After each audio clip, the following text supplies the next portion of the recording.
In this video, I'll be showing you how to fix the Microsoft Authenticator app not showing a code. It's a very simple method, so if you find this video helpful, be sure to drop a like and subscribe. But anyways, getting into it, it's actually very simple to fix. You can do this on iPhone, Android, anything like that.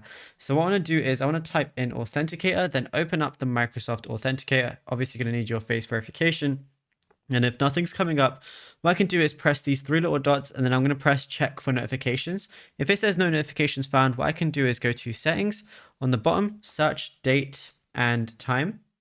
And then whenever you go ahead and search date and time, you're going to see it under general and make sure it's on set automatically. Because if you have a custom time zone or a custom time, that's why it might not be working.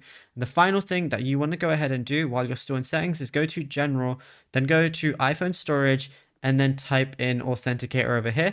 Then find the Microsoft Authenticator and you can clear the cache by offloading the app, which frees up storage used by the app. Once you offload it, try and open it again and it should refresh properly. But if you found this video helpful, be sure to drop a like and subscribe. And also be sure to check out all our other videos that we've been posting on the channel as well.